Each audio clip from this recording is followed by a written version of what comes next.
The panel is sort of informal tonight. I'm going to talk a little bit about the legal aspects, and then Jessica's going to talk a little bit about tax aspects, because I stay away from tax like the plague. Couldn't advise you on it. But in the meantime, the plan is to kind of give the presentations and then have time for mass questions at the end. At the same time, neither one of us objects to you guys asking questions as we go along. The only issue being, you gotta make sure that you stop asking me questions early enough that Jessica has a chance to talk. It's okay if I don't. But she wrote a PowerPoint, never. I know. It's really pretty. I hate PowerPoint, so you're just gonna really. Basically, we're here to talk about the startup process. This is what you will do when you're starting your company and you're looking to protect your investment. So, what do you need to do to start up a company? Well, it's as easy as saying, hey, I'm a company, and finding a space to be a company, whether it's an office space downtown or corner of your garage, and hanging a little business license in it that you get from the courthouse and calling yourself a business. That's all you really need to do. Congratulations, now you are a game studio. You are also the least protected game studio in the known world. Which puts you about with the other 99% of them, because that's kind of what everybody does. But what should you do? That's a different question. The question of hanging a sign on your garage and calling yourself a game studio is great right up until the time you start making money. Because then you start realizing all the things that can cause other people to take your money that you didn't plan for in advance. One of those things is somebody suing you. Somebody making claims that you stole their IP, or making claims that you're infringing something, or making claims that you mistreated your employees and didn't pay them a fair wage, which never, ever happens in the game industry.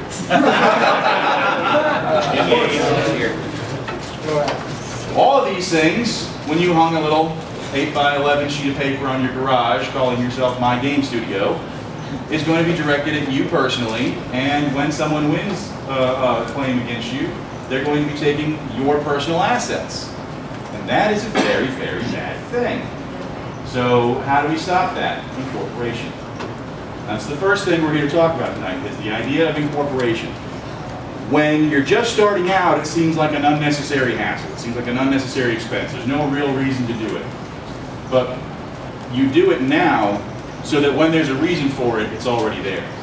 Otherwise, when you figured out that there was a reason for it, you're too late. So incorporation is not all that hard. It's really not that much harder than printing out that 8.5x11 sheet of paper and sticking it on your garage door. It's basically typing up an 8.5x11 sheet of paper and sending it to the Secretary of State instead.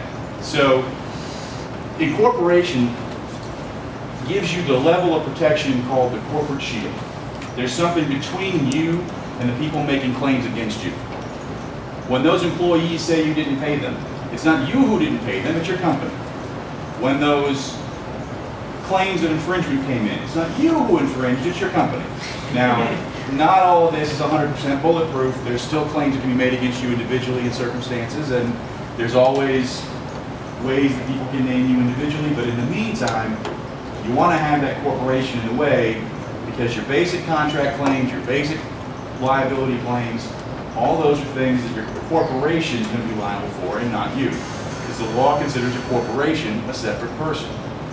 That person is the one who owes the plaintiff who's suing you.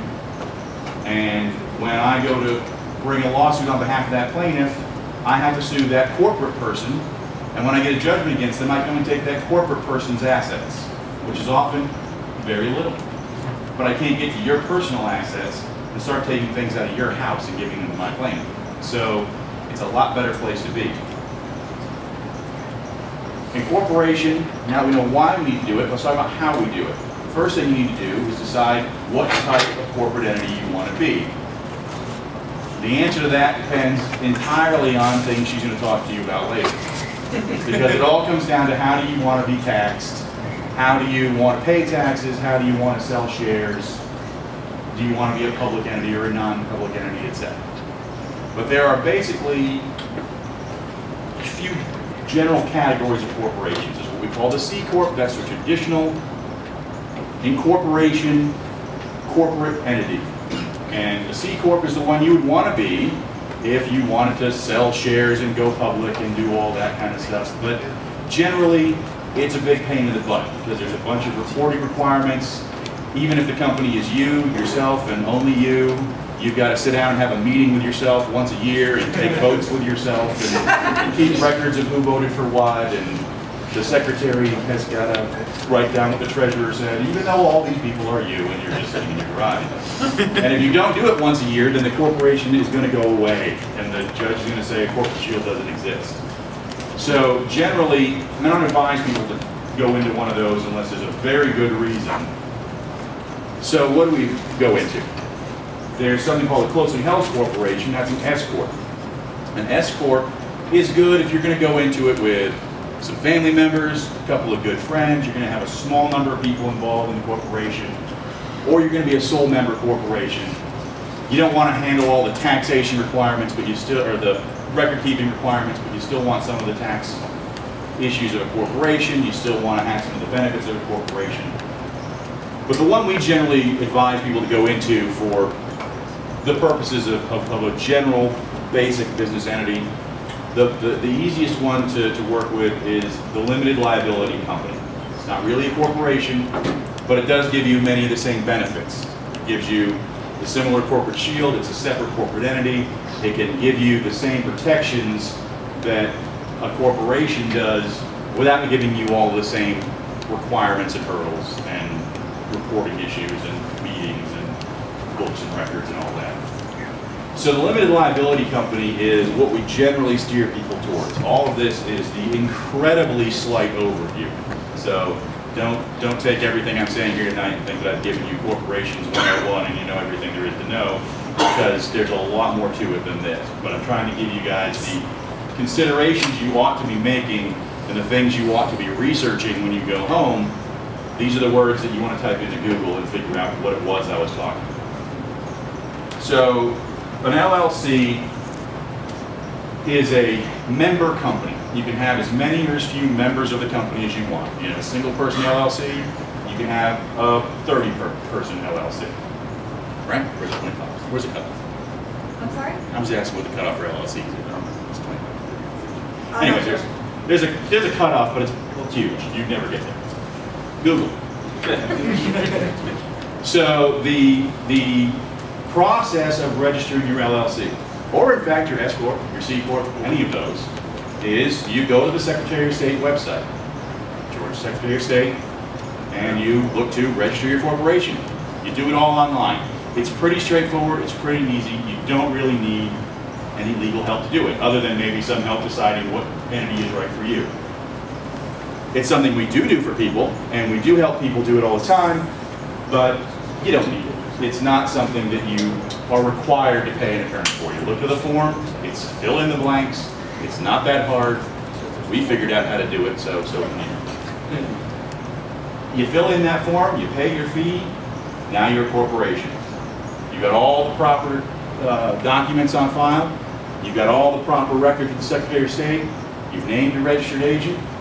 Registered agent is the person who's entitled to receive mail for your company. It's probably just you at your address. You can do it all online. You can pay the fees online. It's easy as pie. Now, my recommendation on registered agents are don't use your home address, because I hate having people's home address on the Secretary of State website. You can use a corporation that's designed to be a registered agent. There's lots of them out there. There's something called P Corp. There's Corp Service. There's, again, Google. Just look up Secretary of State registered agent. They'll probably have a million companies that'll do it for you. You use their address.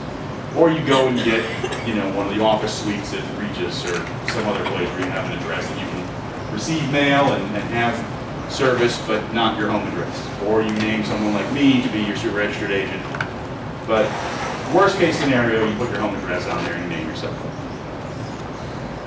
You just don't do that. So what address do you suggest to use? I suggest you use anything that's not your home address. You do have to use something that's not a P.O. box. So you do have to have a real address. But again, you go to a Regis office or even one of the UPS stores that calls your post office box a suite, and they've got people there who are live people who can receive your mail and receive your service and things like that. It's good enough in a pinch, but generally you would just name an office location. So, do you have a question back there? No, that answered my question. Okay. I want to clarify that it's not a normal mailing address, it's a legal mailing address. Right. This is the thing. This is not necessarily where you're going to be doing business. The registered agent doesn't even have to be in your business address. Like I said, there are plenty of people for whom we are the registered agent. I guarantee you there's nobody running business in our office except us. But we have several businesses who receive their registered agent mailing there, because the registered agent is the person who receives legal correspondence, service of process for a lawsuit, any required correspondence from the Secretary of State. It's the people who are sort of your official go-to for mailing, so that the law presumes that you've received notice when it goes there.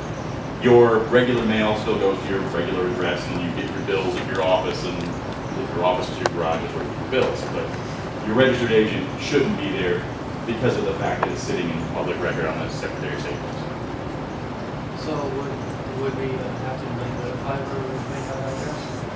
Yeah, it's in the when you fill out the forms to become a corporate entity or a limited liability company, one of the things you have to identify is your registered agent by name and address. And that can be the same principal address as your company, or it can be a different principal address. So you can contact them? Yep. Why is it not good for it to be your address? Because it's easy to find that address. And generally when people are looking for your registered agent, it's because they're very, very mad. Okay. So the last thing you want is a person who's trying to serve you with a lawsuit to be standing on your front lawn, knowing where you live. That's just the way I feel about it. Once you decide what kind of corporation you want, but like, say, maybe a year later, like, oh crap, this is the one I need, you want to switch. Is it too late, or are you stuck? Or? No, you can change corporate entities. Sometimes it's as easy as just refiling and re-amending. Sometimes you have to do a merger or a buy.